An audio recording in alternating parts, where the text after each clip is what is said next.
Good afternoon. I am honored to introduce Paul Josenhans, a gentleman of unmatched intelligence and a kind and steady demeanor. I first met Paul in 1984 when I joined Borden Inc. as litigation counsel, and Paul was the associate general counsel and secretary in charge of M&A and all things commercial.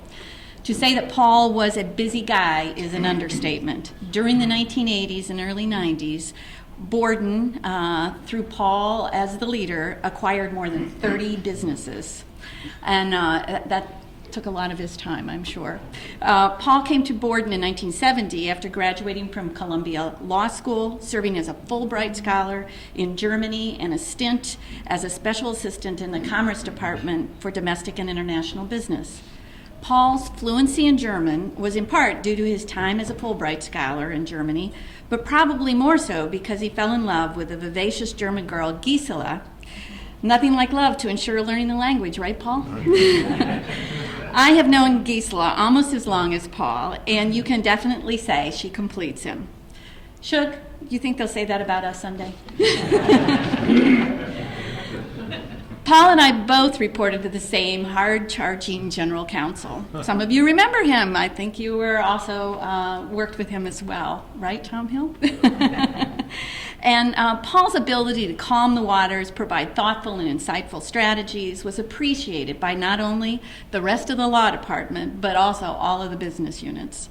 Paul orchestrated one of the most unique transactions when KKR bought Borden by trading RJR Nabisco stock for Borden stock.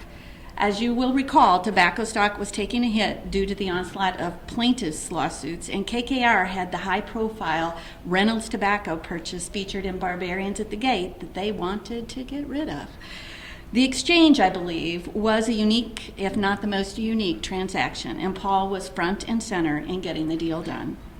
Paul retired from Borden after the KKR deal, but as the business sold itself off, and I was still there, over the next 5 to 7 years, I reeled him back in on several occasions to testify in contract disputes and serve as the historian of the Borden businesses.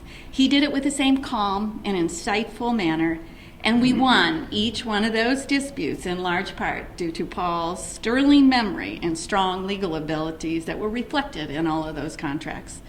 Paul's contributions to the law continued after retirement as a AAA arbitrator, mediator, and for the past 15 years as counselor for SCORE, that's the Service Corps of Retired Executives.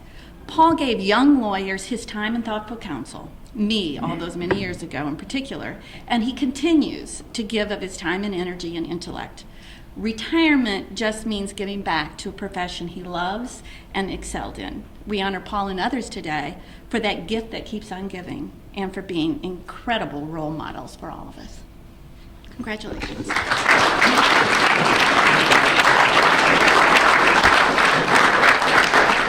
Thank you very much, Colleen. Just a couple of little thoughts. I think of Mark Antony talking to the Romans and saying, I come not to praise Caesar, but to bury him. Here we have presenters who come not to bury us, but to praise us, and that's a very nice feeling.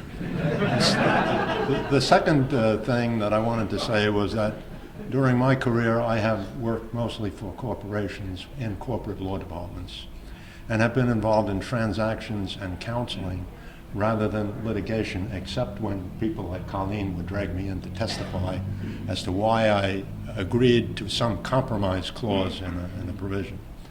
So in my work, one of the pressures on corporate counsel is to reduce the fees that are paid to outside counsel. So that puts us in a kind of an opposition situation with a lot of the lawyers that we deal with. And Borden, of course, dealt with lawyers not only in Columbus, but throughout the country, in Chicago and other places, wherever litigation might arise.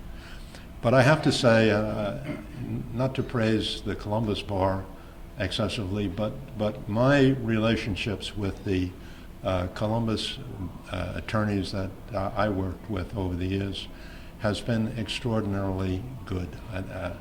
I found that there's a sense of civility among the Columbus attorneys that's sadly lacking in a number of other spheres, including the political sphere today. But now I've said too much. I thank you all for this honor.